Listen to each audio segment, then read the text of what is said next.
దైవ స్వరూపం. అలాగే ఎన్టీఆర్ అంటే యువతరానికి ఒక ఆదర్శం. అలాగే ఎన్టీఆర్ అంటే నెత్తురు మరిగేలా చేసే ఒక అగ్నికళం. అలాగే ఎన్టీఆర్ అంటే ఆయన జీవితమే భగవద్గీతలా సాగిన ఒక గొప్ప జీవితం.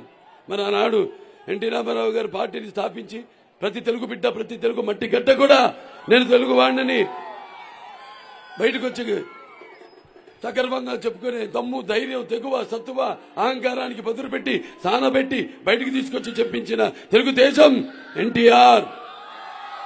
అలాగనే ప్రతి తెలుగు బిడ్డ బొడ్డు ఊడకముందే రాజకీయ చైతన్యం తీసుకొచ్చిన రాజకీయ మహనీయుడు, మానవాడు ఎన్టీఆర్. అందుకే ఆయన అందరి గుండెల్లో సజీవంగా నిలిచిపోయి నిత్యాభిమాన భూషణుడు అయ్యాడు.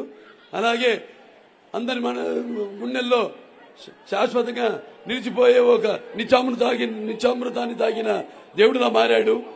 అలాగే ఎవరు అంత ఘనంగా బ్రతకలేని ఒక మహనీయమైన జన్మను పొందాడు. అలాగే ఆయన మరణం లేని చిరస్మరణీయుడుగా ఒక గొప్ప జీవితం పొందాడు. ఆయనకి మరణం ఏది, ఆయన నిత్యం వెలిగే ఒక మహోత్తమ మహనీయ జీవన విధానం నందమూరి తారక రామారావు గారు.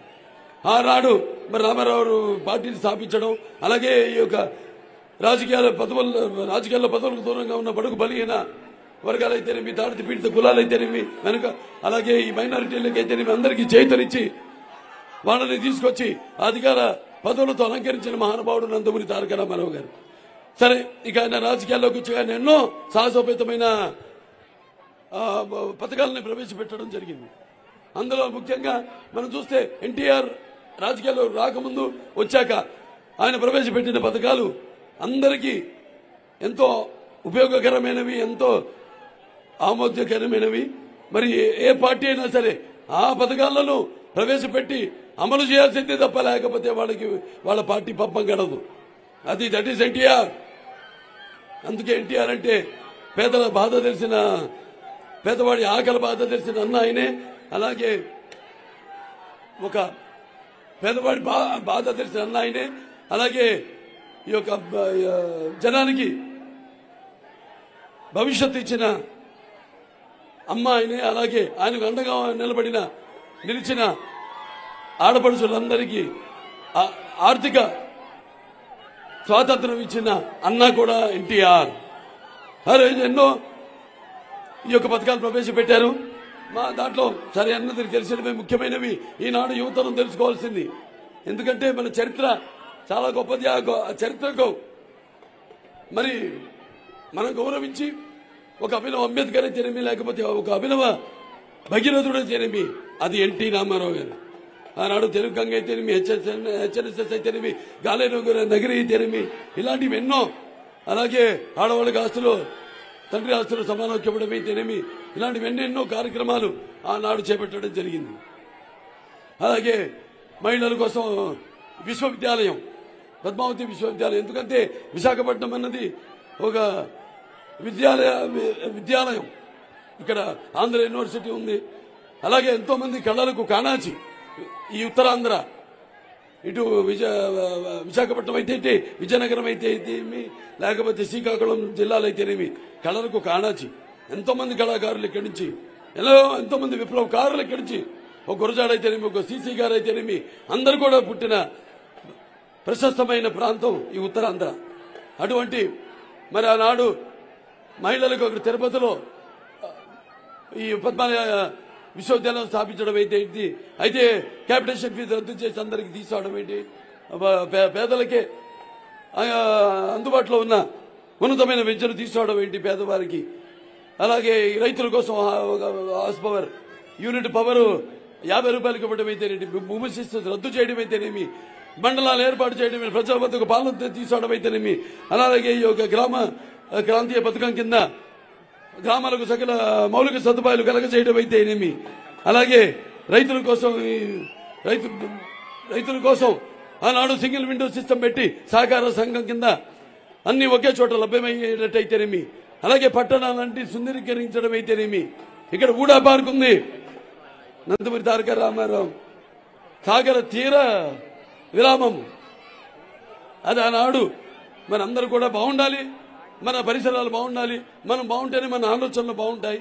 సరదాగట్ట బయటికి వెళ్ళి ఎప్పుడు ఏదో ఆనాడు మహిళల కోసం కూడా, మహిళలు కేవలం వంటింటి గుండెలు కాకూడదు, మహిళల సాధికారత కోసం ఆనాడు ఆయన ఎన్నో 9% రిజర్వేషన్ అయితేనేమి, బీసీలకి నా 50% రిజర్వేషన్ అయితేనేమి, 20% రిజర్వేషన్ అయితేనేమి, అలాగే ఎస్సీ ఈ సర్కారియా కమిషన్ పెట్టి వాట్లను సిఫార్సులు అమలు చేయడం అయితేనేమి, ఇలాంటివి ఎన్నో కార్యక్రమాలు చేపట్టారు ఎన్టీ రామారావు. తర్వాత మన చంద్రబాబు నాయుడు గారు ఒక గౌతమిపుత్ర శాతకర్ణిలాగా, అంటే మనం చెప్పుకోవాలి మరి చరిత్ర గురించి. కాకతీయుల కరవాలాలు కథం తొక్కిన ఓరుగంటిని నేను గంట చూసినప్పుడు తెలంగాణ సీమ సింహాన్ని, బాలచంద్రుడు పేగులు మూట కట్టి పోరాడిన గడ్డ మీద అడుగు పెట్టినప్పుడు నేను పలనాడు సీమ సింహాన్ని,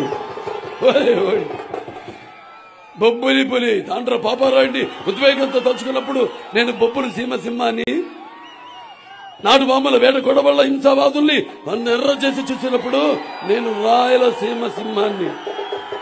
కావాలయా అప్పుడప్పుడు నేను ఎన్ని సినిమాలు షూటింగ్ చేశాను ఇక్కడ వైజాగ్ లో. నేను చేసిన సినిమాలు బహుశా ఏ హీరో చేస్తుంటాడు జనంలో. పైగా మీరు చూస్తుంటారు లెజెండ్ అయితేనేమి ఇవన్నీ. ఆనాడు డూప్ కూడా లేకుండా గుర్రంతో అద్దాన్ని పగలగొట్టు, అది ఉత్తరాంధ్ర ఒక పౌరుషం. ఈ నేల మీద అడుగు పెడితే చాలు.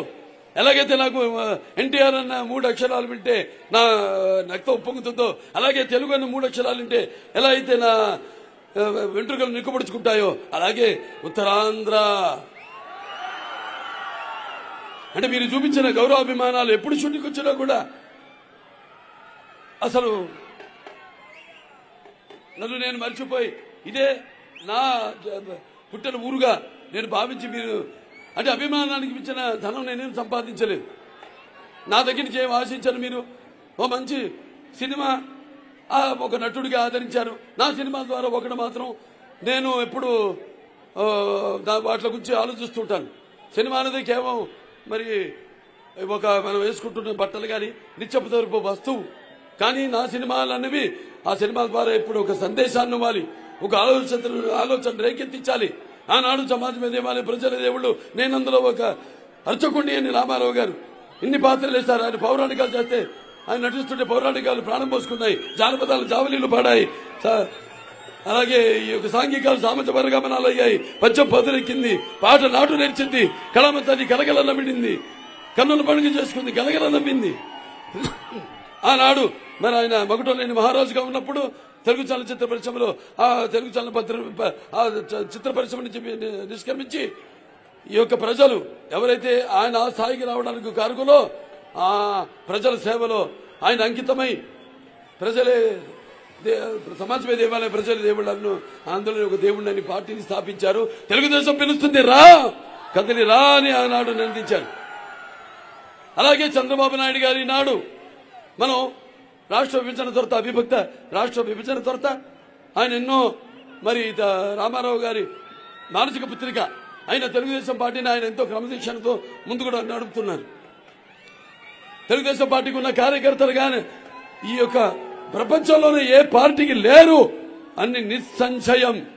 పార్టీ ఎప్పుడు ఎన్ని కష్టాల్లో ఉన్నా కూడా వాళ్ళు జెండాని భుజాన్ని మోసి మరి నాటి వచ్చాను. మీరంతా కూడా అడుగులు అడుగు వేసుకుంటూ కనిపిస్తుంది. ఈ రణగుణ ధ్వని మీలో ప్రతి ఒక్కరిలో ఒక పార్టీ అని కాదు. ఇవాళ జెండాలు 3 అయినా ఎజెండా ఒకటే. తెలుగుదేశం పార్టీ అయినా, జనసేన అయినా, బీజేపీ అయినా ఎజెండా ఒకటే.